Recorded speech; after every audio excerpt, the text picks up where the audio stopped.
ngabah ke pesantrennya, wah di masjid saling pampayuna. Nah ini kan target dakwah. Jadi non muslim juga tak apa-apa. Kalau zakat nggak boleh. Kalau zakat, kalau ini mah nggak apa-apa sedekah mah. Orang fakir miskin, non muslim, atau sebenarnya nggak fakir miskin juga, bisa nggak bisa, bentuknya hadiah. Jadi hewan kurbannya untuk pekurban, untuk fakir miskin jelas harus diutamakan. Boleh juga untuk hadiah. Nah hadiah itu tahadu saling memberi hadiah maka akan saling mencintai. Nanti jadi biasa diaku tertarik ikut ke masjid baca syahadat masuk Islam. Jadi boleh.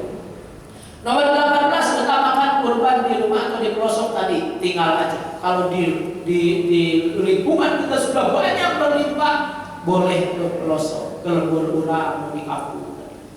Tapi kalau kita masih belum ada, ya utamakan wajib idul kurban yang dekat dulu. Jadi kurban di tempat kita tinggal dulu. Baru kalau di toko di grup di grup kampung, wah ini sapi 12, domba 40, wah udah kalau berwe gitu boleh. Selanjutnya 19 boleh berkurban dengan orang tua yang sudah meninggal. Ingat kakolon bahwa can malaman kurban, kurban itu jam dahar hese. Ayeuna ingat si mak, ingat almarhum si bapak. Urang teh ayeuna mah geus hirup teh cukup, geus normal, geus lebih malah mengatasnamakan ibu boleh kan? Nah para ulama berbeda pendapat. Di mazhab Hambali itu boleh. Nah, kenapa? Karena ya sama aja dengan sedekah. Ya idza batanu adam ya batawala min salasin sadaqatin jariyatin wa ilmin tabahu wa waladun sholih. Jadi dari anak yang soleh atau semua orang tua boleh. Di mazhab Syafi'i memang karena sifatnya ta'abudiyah, dan ta'abudiyah itu memerlukan niat, sedangkan orang yang telah meninggal tidak bisa mengucapkan nawaitu atau kumaha. Nah di mazhab Syafi'i mah wayahna nukurban orang yang hidup tetapi mengikut sertakan orang yang meninggal. Ia kurban dari Bapak Dedi beserta almarhum, menyertakan almarhum ibu anu bapak anu boleh begitu. Tapi abi mah pada nyana kawal anu membolehkan langsung atas nama orang yang meninggal karena ada waladun sholihun di hadisnya mangga ya kalau biasa dipertanggungjawabkan ayat ini.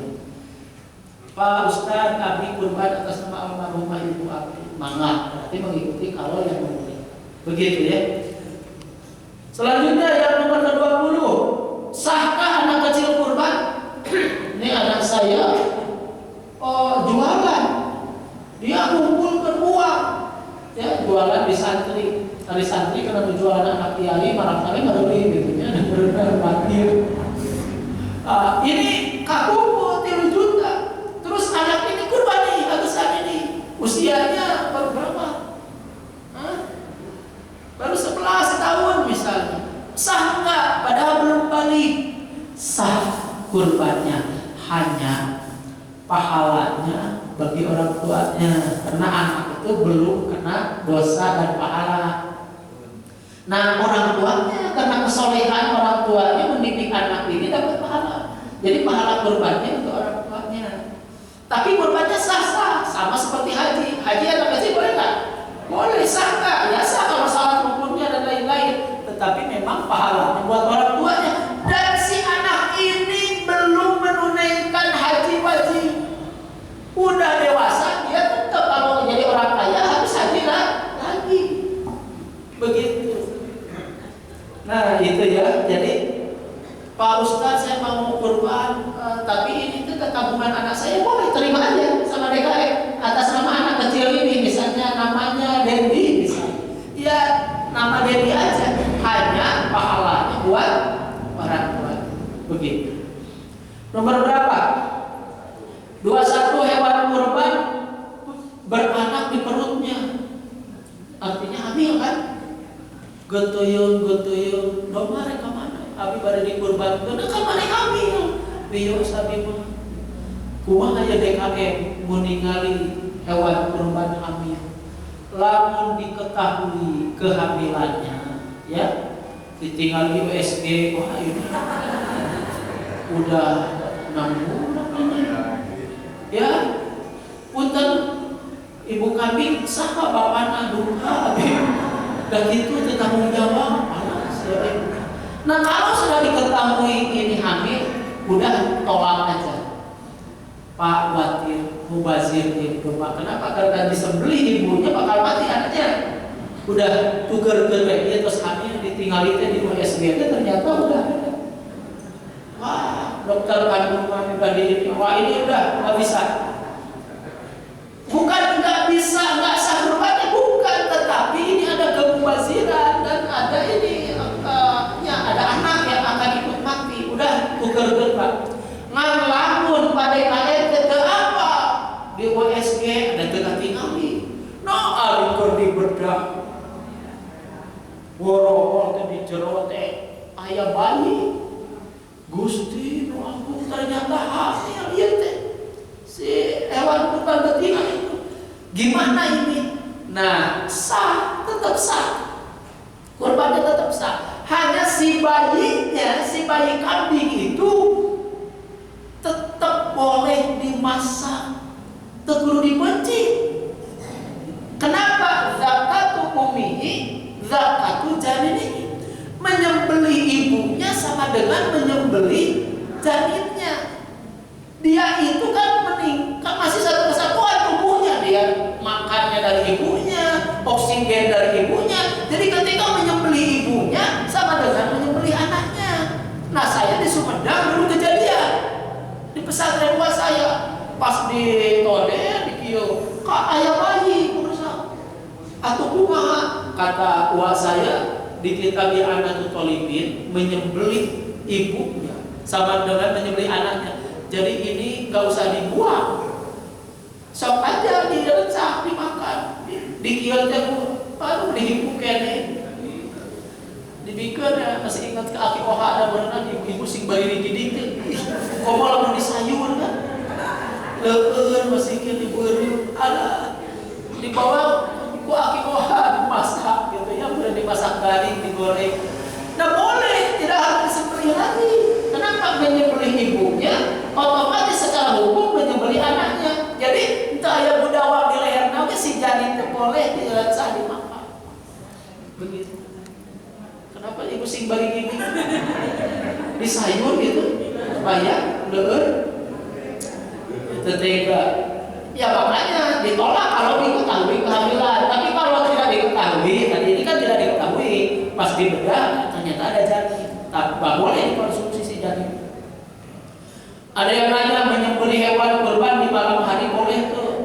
Ayah DKM lagi dari yang lain. Saya mah dan tukang bareng-kadang gak mau siang hari kurang parutik yuk nyembelih hewan kurban teh. Boleh enggak? Makruh. Baiknya di siang hari. Jadi makruh. Tapi lamun aduh sapi ya aya 20 tilu teu kaudah. Tepikeun ka magriban, ka isaan, tepikeun ka jam 10 can beres, jam 11 12 can beres, enggak apa-apa. Kenapa? Karena Allah harama bil darurati yusul fihi wala karahata bil hajati, tidak haram kalau darurat, tidak makruh kalau butuh. Artinya ada kreditnya, ya boleh sampai malu. Lamun awe sing gede bising ke nu kakunci teh kalau kapahan sih lain kaki kan aya poe. Beda na masa segor wae, oh iya can kakunci ternyata nuju bengek nuju asma apa sih. Harga teh kakunci pas ditinggal teh pas lampu ya ampun aya mah lain doa. Mending bahan sih, kan bahaya. Makanya mampu masjid penting, sabab bisi salah masjid. Gitu. Tapi lamun ternyata aya cahaya dan lain-lain dan kredit siang hari masih kene banyak sampai malam ya boleh lah. Makruhnya jadi hilang. Nomor seberapa? Bos lewat jam 6. Udah langsung sampai 2 tilu. Apakah yang menyembelih orang lain harus menyebut yang kurbannya? Sebenarnya enggak, hanya keutamaan aja. Ya. Oh, ini bulan bin bulan. Sebenarnya yang menyembelihnya enggak wajib. Yang wajib mah niat yang kurbannya. Saya niat kurban begitu. tapi keutamaannya yang disebut Bismillahirrahmanirrahim, Allahu Akbar, disembelih tapi sebelumnya disebut itu Allahumma taqabbal hatta kurban li titik anu bin anu, nah itu afdol. Tapi tidak diucapkan begitu juga, yang penting pekurban ada niat bahwa ini untuk kurban ya sah. Nomor dilangsungkan tidak banyak dibahas. Nomor 26. 25 bolehkah berkurban atas nama orang yang masih hidup? Tidak boleh kalau tanpa sepengetahuan. Saya kurban atas nama Pak Prabowo Subianto. Cek Pak Prabowo itu apa? Itu nggak boleh. Tapi kalau ternyata Pak Prabowo, abdi pada kurban atas nama Pak Prabowo, karena Pak Prabowo memprihatinkan saya, misalnya, ya boleh. Kalau cek Pak Prabowo ya boleh saya boleh dikurbankan oleh Anda, dikurbankan di atas nama kurban oleh Anda. Gitu. Artinya kalau orangnya diminta izin, terus orangnya ini ya boleh. Tapi kalau entah berata, saya itu ngidolain si Afgan misalnya, terus mau kurban atas si Afgan, ya nggak bisa. Ada orangnya juga ke virtual lain, ke apa gitu. Ada ibu, ada bisika artis Korea atas nama Luminho, DKM diumumkan, iya kurban cemona atas nama Luminho. Nah karena ngepet nggak bisa bahasa si Luminho tuh agama nabi naon bertepuk sebelah. Nah naon ada ibu bertepuk atas nama Luminho kurban. Tadi drakor aja tuh dibawakan kurban. 26. Bagaimana pembagian ideal daging kurban? 1/3 untuk yang kurban, 1/3 fakir miskin, 1/3 untuk hadiah. Artinya kasana rek non muslim rek beunghar kabagi oge teu naon. Aduh da ieu mah para luar tong dibagi, enggak gitu kan, itu mah hadiah. Hadiah tidak semuanya harus fakir miskin. Karena ada target dakwah, ada orang itu kan tersanjung dikasih. Jadi nggak apa-apa, bukan hanya untuk fakir miskin aja boleh, yang ini juga. Jadi bagi pekurban boleh, kan bahwa ayo pamali lamun kurban pamali kelentah, sebenarnya enggak. Justru Nabi itu kalau kurban beliau mencicipi daging hewan kurban beliau, artinya biasanya Nabi ambil artinya ditusuk, dibakar, beliau ini mau makan. Tak baru bahwa aki abdi dihilingkeun, tong ada hal kurban bapak dikelentah, senang. Padahal enggak, lamun yang tidak boleh itu kalau kurban adat enggak boleh begitu. Nada kalau anak saya lulus ITB, saya mau kurban, nah itu kurban adat, memang tahu. Lamun kurban biasa mah sunah muakkadah ya nggak apa-apa, malah bagus buat gulu minha makan sebagian oleh kamu yang kurban, baru sebagian wal qani ya wal mu'ta untuk fakir miskin dan untuk hadiah kepada orang-orang yang tidak harus miskin. Selanjutnya nomor ke-27, boleh hewan liar disembelih temannya. Nah ini makruh pada KDN sadaya. Si sapi si domba teh ulah muncul ningali temenna disembelih. Rabisa Gusti aku bilang ya si domba teh ka babaturan teh. Terus urang oge berenang 1 demi 5 kali benci, sedih dia. Gitu terus dia ini jadi nggak boleh ditutupi, bagusnya atau sina yang harusnya kali ulah ningali sesamanya disembelih gitu. Nanti bisa ngadu ke HAM kayak dia, bukan ditembak sama dia. Kalau hewan kurban kabur dan hilang oleh panitia, gimana? Bertanggung jawab panitia. Hati-hati. Wah, panitia itu pelatihan, arah salah-salah kayak persiapan kayak naon. Ari sapi, ayah sapi Bali anu bunga. Pas di tangtung kuating ngapret hari DKM anu halal lengker jeung barorangan lupa sapi macam kamarana sapi ada 7 aya nu ka alun-alun aya nu ka jalan raya aya nu pabrigi bukeuling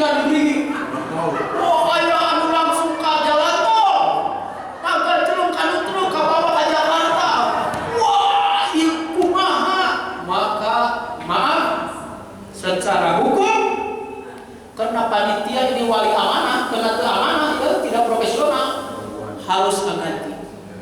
Akhirnya panitia teh ngajaran wal 5 gantian sapi ada kalapur 7 teh aya ka Jakarta, aya ka Ciamis, aya di jalan tol di Uber di jalan tol teh aya kecelakaan beruntun beda sapi kadinya. Wah, itu kagagahan panitia. Intinya apa? Pelajarannya panitia rapat profesional. Kumaha cara ngajatukeun sapi. Sapi turun di mobil kanana ku saha PJ-na. Kumaha bertanggung jawabannya. Itu harus profesional, tong asal-asalan. Kenapa? Karena secara hukum kalau sapi ini sampai kabur dan hilang bertanggung jawab tuh harus ngeganti. Ya di akhirat dikejar kalau tengah ganti. Dia we sebutkeun itu terus dipucin di tukang di belakang. Ya itu nggak bisa, tapi akhirat bahaya. Jadi sekali lagi panitia harus profesional.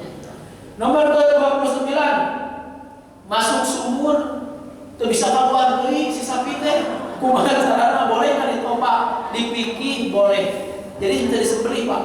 Karena darurat ditombak we bisa tombak keluar darah, meninggal gitu ya. Itu kalau darurat boleh dipikih.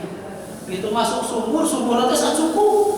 Ayo terus nelpon ke tukang beko ya tidak lebaran mah bisa kadang-kadang 7.000 banget sih pokoknya sumur nanti 17 meter ke bawah rumah itu tuh bisa ditarik rumah nah boleh dipikir udahlah dipakai tombak aja ke bawah bismillahirrahmanirrahim Allah taqabbal bukan bulan bin bulan gitu.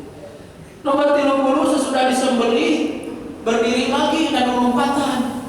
Kan supaya ya domba mesti dikunci atau biasa ayam separah. Sapi dia ya mesti disembelih berdiri lompatan kumaha nya eta teh ditangkap terus disembelih deui di jeroan dikurilikeun kasar dan tahan dulu karena sebenarnya masih ada darah di semua tubuhnya itu belum keluar semua. Biasa nama untuk pakai teknik kan supaya pangganya leher.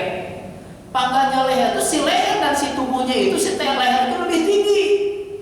Jadi ketika disembelih itu keluar maksimal si darahnya di dia masih araya. Akhirnya si sapi itu bisa hulang deui lompatan barijeng lehernya udah terputus. Hayang gitu. Kan hayang kudunan mau nyembelih teh kepalanya di bawah. Kieu si tubuhna ka dieu di kieu ari ieu mah kieu nu nyekelanana lebih handap nyekelan ieu subuhna kieu akhirnya si darah itu masih ada di tubuhnya maka pas dilepas teh lompatan. Nah ini teknik juga begitu. Nah teh waktu di dalam mandi sebelum gede ditumpulkeun sina lehernya lebih rendah dari tubuhnya. Sesudah yang ke-31 yang kurban datang hari keempat menjelang maghrib boleh enggak? Boleh. Karena kan 1 hari plus hari asri datang 5 menit ke maghrib kan maghrib batasnya boleh. DKM wajib menerima karena amanah. DKM itu bukan hanya hari A, hari kedua, hari ketiga, hari keempat masih ada yang datang wajib menerima itu pelayanan kepada umat. Ya nomor ke-32 hewan kurban disembelih sebelum sholat idul kurban selesai tidak sah. Kenapanya berinisiatif ke salat kene disembelih tidak sah rumah gantian orang menyembelih. Kenapa? Karena kurbannya tidak sah. Yang ke-33 upah panitia dari hewan kurban boleh tidak boleh. Maka Pak DKM harga sapi harga domba teh ditambahan infaknya. Harga domba 3 juta atau 3,5 juta atau 3 juta plus 100.000 infak panitia. Nanti panitia itu punten mayar penjaga gitu penyembelih atau apa itu dari infaknya gitu. Nah kalaupun DKM panitia dapat sebagai penerima aja buluna bukan karena dia panitia bukan buruh akannya ya iya karena kan dia itu muslimat boleh menerima ya buluna panitia boleh tapi jangan diakankan ini buruh. Jangan diarahkan di jasa. Itu saja, mohon maaf. Sepertinya bakatku rapi lewat jam. Hatur nuhun. Saya pertanyaan kalau siap. Bapak gimana ya Pak? Buat kita perkawisan dia Pak Ustaz. Assalamualaikum warahmatullahi wabarakatuh. Assalamualaikum. Anu potong kuku, potong rambut, potong kumis, anu terlanjur, anu terang, mereka kan terang, dan terang-terang teh ayeuna atos kumaha eta Pak Ustaz? Mohon itu tidak sampai menjadikan hewan kurbannya sah, tidak sah. Jadi nggak masalah, kekurban nggak ada masalah.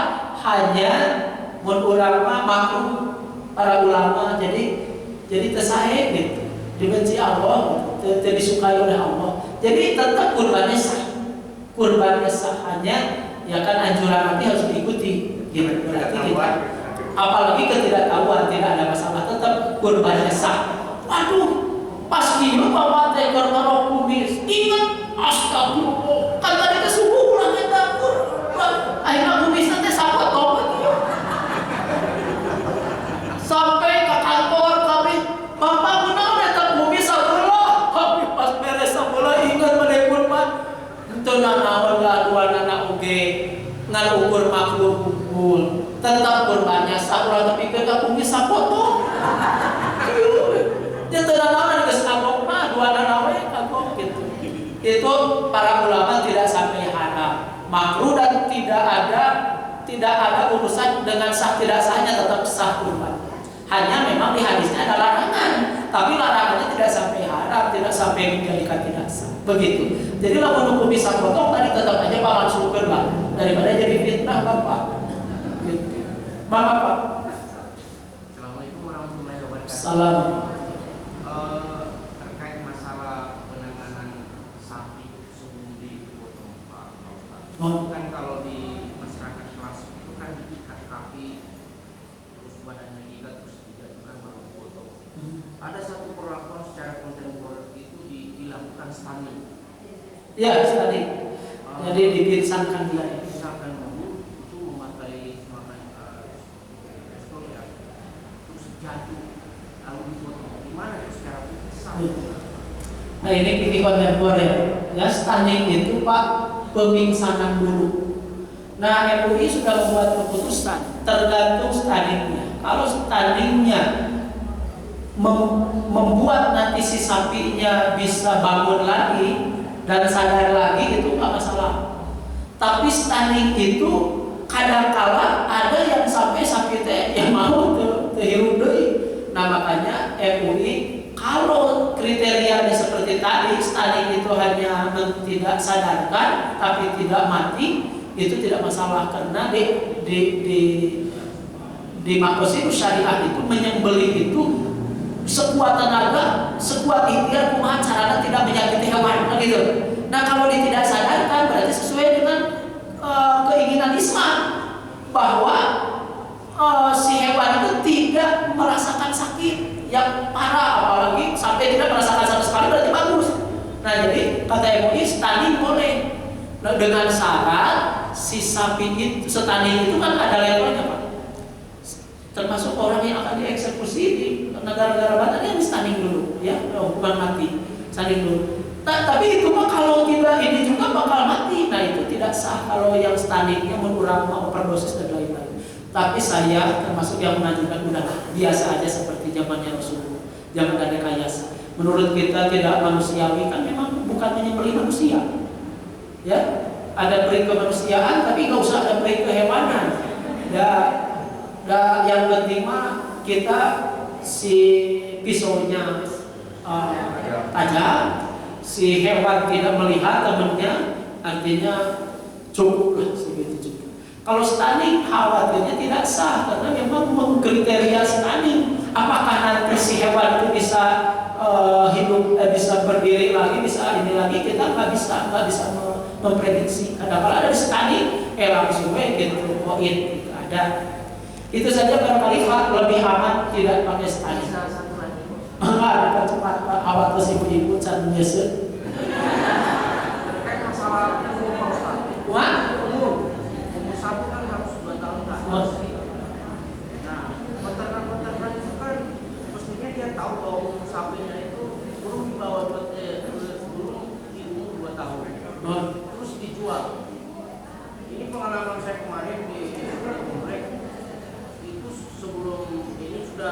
sapi udah dimiliki 8 ekor. Ya.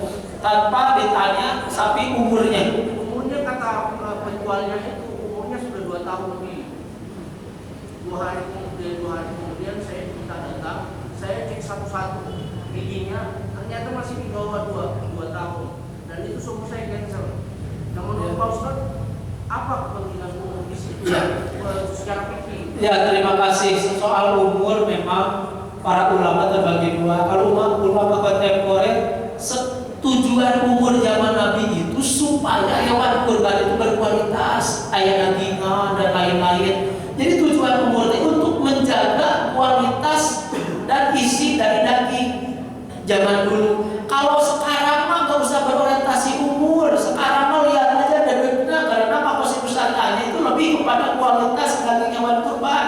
Kata ulama kontemporer kayak Syekh Yusuf Al-Qaradawi dan lain-lain. Tapi ada ulama-ulama NU yang lebih hati-hati, itu tetap ngejar tahun.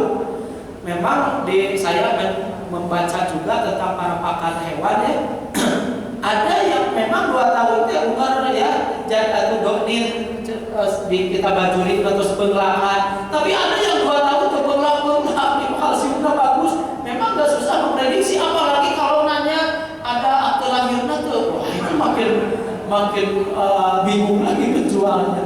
Jadi kalau saya termasuk kalau berlebihan kehati-hatian juga untuk zaman sekarang repot.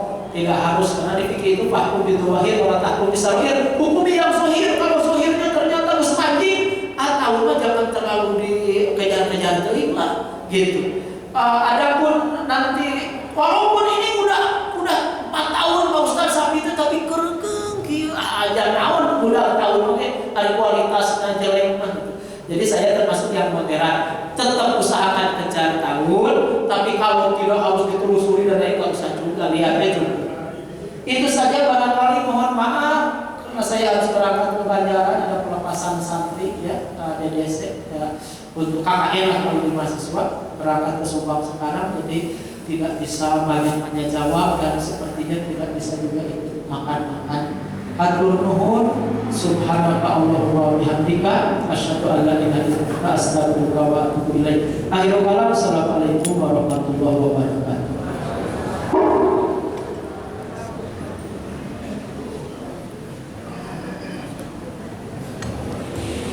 Alhamdulillah.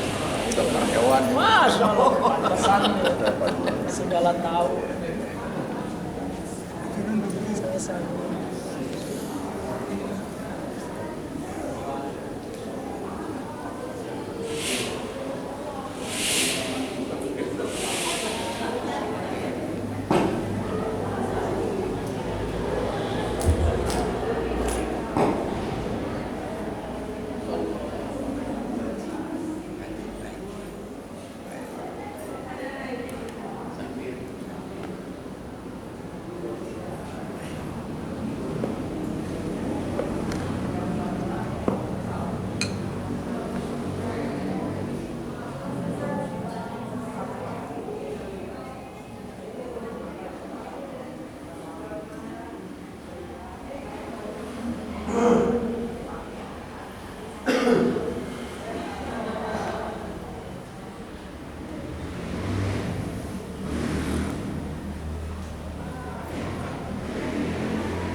Itu ya.